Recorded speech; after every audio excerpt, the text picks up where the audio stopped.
students, welcome to the new lecture of Science 2 Chapter 2 Living Organism in Life Process। आज हम Science 2 का second chapter शुरू करने वाले हैं जो कि काफी ज्यादा इंटरेस्टिंग और काफी ज्यादा इंफॉर्मेटिव है। इससे पहले जो हमने चैप्टर 1 को खत्म किया है, मैं आपसे रिक्वेस्ट करूंगा आप उसके क्वेश्चन आंसर्स को लर्न करना शुरू करें, क्योंकि जल्द ही मैं उसका टेस्ट अनाउंस करूंगा। सो प्लीज उसको लर्न करना शुरू कीजिए और अगर आपको कोई भी उसमें डाउट है तो प्लीज जरूर पूछिएगा। तो आज जो हम शुरू कर रहे हैं उसका नाम है living organism in life process. Living organism और लाइफ प्रोसेस को पढ़ने के लिए सबसे पहले हम गौर करेंगे इसके बारे में लाइफ प्रोसेस, क्योंकि लिविंग ऑर्गेनिज्म और लाइफ प्रोसेस में जो हमें मेन आज हमारा कंसर्न है वो लाइफ प्रोसेसेस के बारे में है। लाइफ प्रोसेसेस क्या होते हैं? अगर मैं आपसे पूछूं कि लाइफ प्रोसेस क्या है तो आप क्या जवाब देंगे? लाइफ प्रोसेस बेसिकली ऐसे प्रोसेस होते हैं जिसके अंदर आप अपने आप को जिंदा रखने के लिए वो activities day to day life में करते हैं, जैसे कि ब्रीदिंग, जैसे कि एक्सक्रीशन, जैसे कि रेस्पिरेशन, जैसे कि सर्कुलेशन। ये जो एक्टिविटी अगर हमारे डे टू डे लाइफ में ना हो, रोजमर्रा की जिंदगी में ना हो, तो हमारे बॉडी में डिसफंक्शनल हो जाएगी या तो हम क्या कर जाएंगे, मर जाएंगे। तो यानी कि ये बेसिक लाइफ प्रोसेसेस होते हैं जो हमें करने होते हैं। अब ये भी याद रखिए कि ये जो लाइफ प्रोसेसेस हम करते हैं, इन लाइफ प्रोसेसेस को करने के लिए एक स्पेसिफिक ऑर्गन हमको ऊपर वाले ने असाइन किया है। जैसे कि सर्कुलेशन के लिए हार्ट होता है, रेस्पिरेशन के लिए क्या होता है, लंग्स होता है, डाइजेशन के लिए हमारे पास स्टमक है, उसके अंदर काफ़ी और सारी चीज़ें हैं, हमारे पास डाइजेस्टिव ज्यूसेस है, डाइजेस्टिव एंजाइम्स है। ठीक है, यानी कि जो चीज़ें हम करते हैं, जो लाइफ प्रोसेस हम करते हैं, उसके लिए एक स्पेसिफिक ऑर्गन होता है और वही ऑर्गन हमको मदद करता है उस लाइफ प्रोसेस को करने के लिए। अब इसके अलावा बात यह है कि इन लाइफ प्रोसेसेस को सक्सेसफुल बनाने के लिए या इन लाइफ प्रोसेसेस को वर्क करने के लिए जो ऑर्गन लगते हैं, उन ऑर्गन को एनर्जी लगती होगी, क्योंकि दुनिया में कोई भी ऐसी चीज नहीं है जो बिना एनर्जी के काम कर सके। तो इनको एनर्जी कहाँ से मिलेगी? इनको एनर्जी मिलेगी हमारे खाने से, यानी कि फूड से। अब जो एनर्जी हमको यहाँ खाने या फूड से मिलती है, हमारे खाने या फूड में कौन कौन सी एनर्जी होती है? जैसे कि आपको चैप्टर के स्टार्टिंग में 7 क्वेश्चन आंसर्स है, प्लीज उसको एक बार रेफर करिएगा और खुद से आंसर लिखिए उसका। अगर नहीं है तो डाइजेस्ट रेफर करिए और नहीं समझ में आया तो मुझसे पूछिए। तो वही 7 क्वेश्चन में से एक क्वेश्चन ये था कि बैलेंस डाइट क्या होती है। एक बैलेंस डाइट ये होती है जिसमें आप प्रॉपर अमाउंट में carbohydrate, fats, lipids, protein, nutrients, ये सारी चीजें आपको क्या हो जाए वहां पर मिले, बराबर। तो हमारे खाने में भी यही सारी चीजें मिलती है हमें, जिससे हमको एनर्जी मिलती है, जो कि क्या है, कार्बोहाइड्रेट्स है, फैट्स है, लिपिड्स है, ये सारे के सारे क्या है, आपके सोर्सेज ऑफ एनर्जी है। अब ये भी याद रखो, ये सारी की सारी एनर्जी जो है ये कहाँ फॉर्म होती है? माइटोकॉन्ड्रिया में। इसलिए माइटोकॉन्ड्रिया को क्या कहते हैं? Powerhouse of the cell. अब ये जो माइटोकॉन्ड्रिया की मैं यहाँ पर बात कर रहा हूँ, या जो मैं माइटोकॉन्ड्रिया मैं आपको यहाँ पर बोल रहा हूँ बेसिकली, तो अगर आपको नहीं पता कि माइटोकॉन्ड्रिया क्या है तो क्लास 9th का सेल चैप्टर पढ़िए, या सिर्फ गूगल कीजिए कि माइटोकॉन्ड्रिया क्या होता है, क्योंकि आपको इसमें 2 से 3 चीजें पढ़नी है। माइटोकॉन्ड्रिया क्या है, साइटोप्लाज्म क्या है, ये सारी चीजें आपको पता होनी चाहिए। ठीक है, तो यानी कि सारी की सारी एनर्जी बनती क्या है, माइटोकॉन्ड्रिया में बनती है। और माइटोकॉन्ड्रिया को हम लोग कहते क्या है? Powerhouse of the cell, powerhouse of the cell. ठीक है, यहां तक तो आप बात को समझ गए।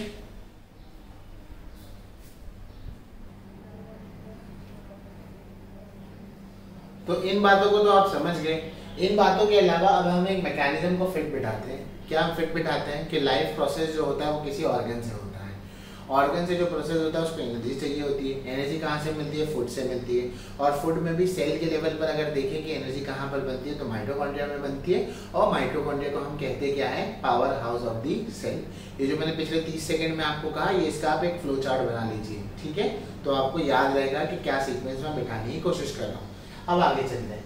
अब ये जो एनर्जी है, हमें ये एनर्जी मिलती कहाँ से? एक्चुअली फूड में एनर्जी आती कहाँ से?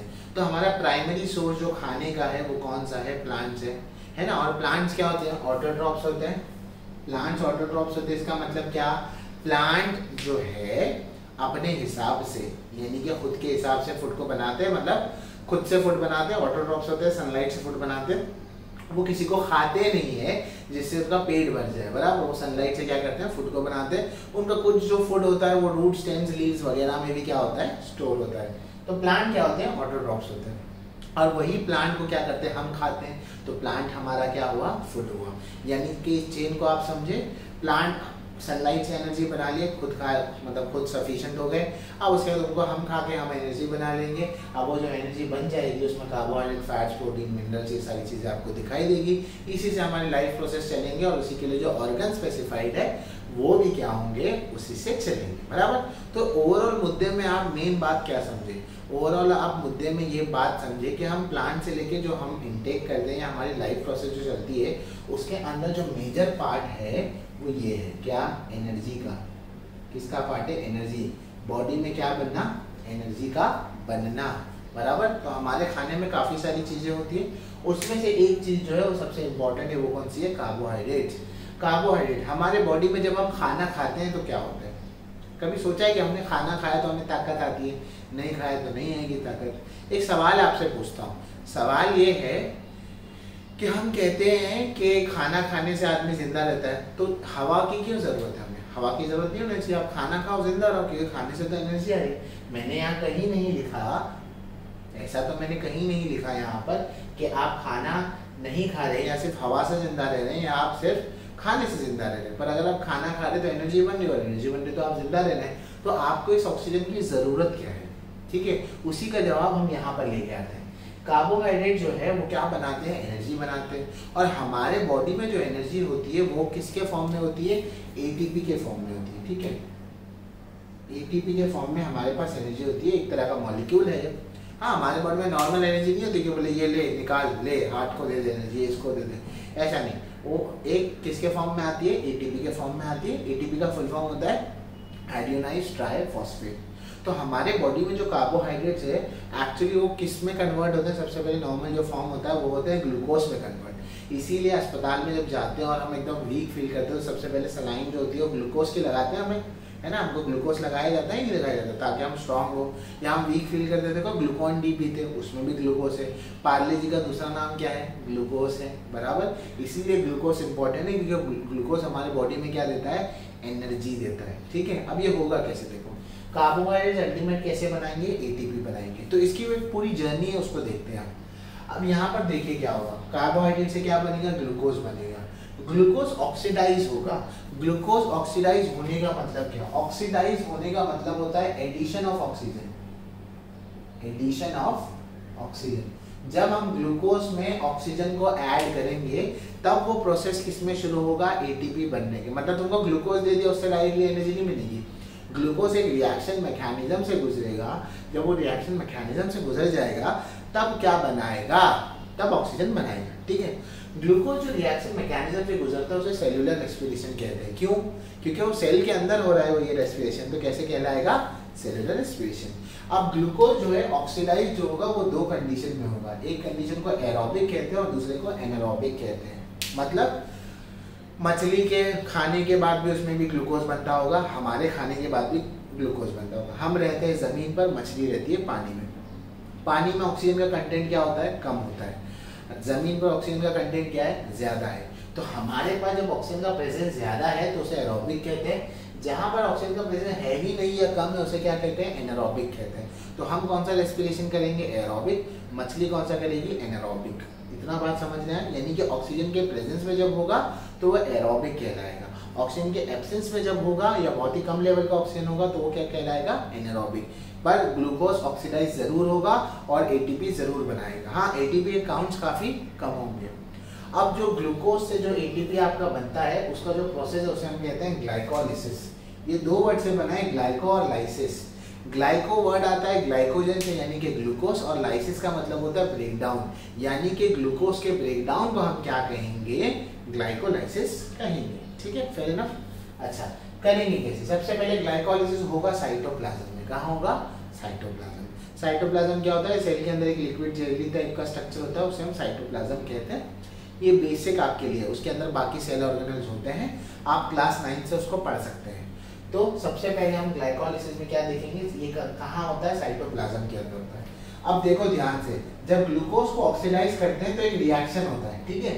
ग्लूकोज का जो नंबर होता है वो ये होता है, C6 होता है, H12 होता है और O6 होता है। एग्जाम में पूछ सकता है ग्लूकोज का मॉलिक्यूलर फॉर्मूला लिखो, ठीक है। तो C6H12O6 है। ग्लूकोज जब ऑक्सीडाइज होगा तो बनाएगा पाइरुविक एसिड ATP NADH2 और H2O। ये रिएक्शन होने के बाद ये बनेगा और ये कहाँ हो रहा है, साइटोप्लाज्म के अंदर, ये ग्लाइकोलाइसिस के प्रोसेस में आ रहा है। ठीक है, अब ये जो पाइरुविक एसिड बनेगा ये आगे जाएगा और ये आगे जाके ब्रेक डाउन होगा एसिटाइल कोएंजाइम में। किसमें ब्रेक डाउन हो जाएगा, एसिटाइल कोएंजाइम। ठीक है, इतनी बात समझे, मतलब ग्लूकोज से क्या बना, पाइरुविक एसिड, पाइरुविक एसिड से क्या बनेगा, एसिटाइल कोएंजाइम बनेगा। ठीक है, ये सब क्या होते हैं, इसके मॉलिक्यूलर फॉर्मूला के लिए अभी आपको नहीं करना, आप ये क्लास 11th में करेंगे डिटेल में इंशाल्लाह।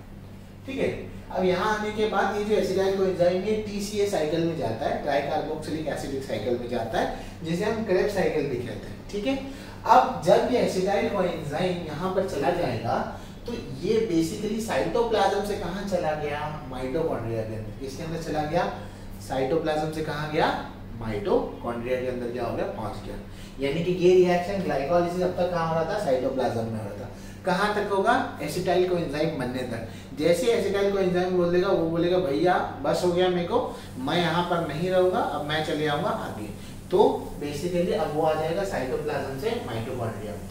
जब एसिटाइल कोएंजाइम का रिएक्शन होगा तो वो ऑक्सीडाइज करेगा, तो क्या बनाएगा, कार्बन डाइऑक्साइड, वाटर, NaDH2 और FADH2, ये सारी चीजें वो बनाएगा। ठीक है, इतना समझ गया। अब ये होने के बाद जो आखिरी प्रोसेस होता है जिसे इलेक्ट्रॉन ट्रांसफर चेन प्रोसेस कहते हैं। इलेक्ट्रॉन ट्रांसफर चेन प्रोसेस में क्या होता है वो सुनो। इलेक्ट्रॉन ट्रांसफर चेन प्रोसेस में ये होता है बेसिकली बेटा कि यहाँ पर जब नाम से पता लग रहा है कि यहाँ पे इलेक्ट्रॉन्स बनेंगे और वो क्या होंगे, ट्रांसफर होंगे। क्यों होंगे, कैसे होंगे, किसको होंगे, वो किताब में नहीं दिया हुआ है। खाली इतना याद रखो कि इस प्रोसेस में इलेक्ट्रॉन ट्रांसफर होते हैं। अब वो इलेक्ट्रॉन हमेशा याद रखना कब ट्रांसफर होगा, जब कोई लूज करेगा। जब कोई लूज करता है तब इलेक्ट्रॉन क्या होता है, ट्रांसफर होता है। अब याद रखो यहाँ पे इलेक्ट्रॉन ट्रांसफर चेंज जब प्रोसेस होगा तो NaDH2 3 ATP बनाएगा, FADH2 2 ATP बनाएगा और उसके साथ कुछ क्या होगा, वाटर के मॉलिक्यूल्स भी क्या होंगे, बनेंगे। टोटल जब ये साइकिल खत्म होती है तो हमारे पास टोटल 38 ATPs क्या होते हैं, बनते हैं। हर एक स्टेज के दरमियान में कोई ना कुछ ATP जरूर बनता है। तो ये जो प्रोसेस अभी हमने पढ़ा वो किसका था, सेल्यूलर रेस्पिरेशन का एरोबिक कंडीशन में। अगले लेक्चर में हम ये देखेंगे कि सेल्यूलर रेस्पिरेशन एनारोबिक कंडीशन में कैसे होगा, वो हम देखेंगे। तो इस तरह से आपका पूरा प्रोसेस कंप्लीट होता है। तो आपको उसको याद रखना है कि हर एक स्टेज में क्या होता है। आपके एग्जाम में आ सकते हैं कि ग्लाइकोलाइसिस का पूरा प्रोसेस लिखिए, तो ग्लाइकोलाइसिस के पूरे प्रोसेस में है क्या और आप उसमें लिखेंगे क्या। सबसे पहले जो आपका ग्लूकोज है वो ऑक्सीडाइज होगा, यानी कि उसके ऑक्सीजन आएगा और पाइरुविक एसिड में कन्वर्ट होगा। फिर पाइरुविक एसिड एसिटाइल कोएंजाइम में कन्वर्ट होगा, ये साइटोप्लाज्म से निकल के माइटोकॉन्ड्रिया में आएंगे। एसिटाइल कोएंजाइम क्या बनाएगा, NaDH2 FADH2 बनाएगा। आगे जाके NaDH2 FADH2 electron transfer chain में प्रोसेस में पार्ट लेंगे, फिर वहां पर वो 3 और 2 ATPs का फॉर्मेशन करेंगे और कुछ वाटर क्या होगा, फॉर्म होगा। ये आपको बहुत ज्यादा डिटेल में नहीं पढ़ना है, जो दिया है वही पढ़ना है। इसमें क्या क्यों कैसे बनना है बहुत ज्यादा डिटेल में जानना है तो आप 11th स्टैंडर्ड की किताब या उसके लेक्चर्स को रेफर कर सकते हैं। होप सो आज का इतना लेक्चर आपको समझ में आया होगा। प्लीज डिटेल में नोट्स बनाइए। ग्लाइकोलाइसिस का जो ये पार्ट है ये काफी ज्यादा इंपॉर्टेंट है, सुपर डुपर इंपॉर्टेंट पार्ट है, तो ये आपको पता होना चाहिए। मैं 1 सेकंड के लिए आपके पास स्क्रीन को छोड़ देता हूँ यहाँ पर ताकि आप इसका नोट्स बना लें। तो ये पूरा स्क्रीन है आपके पास, ठीक है। सो प्लीज ओके, अगर कोई डाउट हो तो प्लीज कमेंट सेक्शन में मेंशन कीजिए। वीडियो अच्छा लगा तो लाइक कीजिए, नहीं अच्छा लगा तो डिसलाइक कीजिए। चैनल को प्लीज सब्सक्राइब कीजिए। Okay, thank you.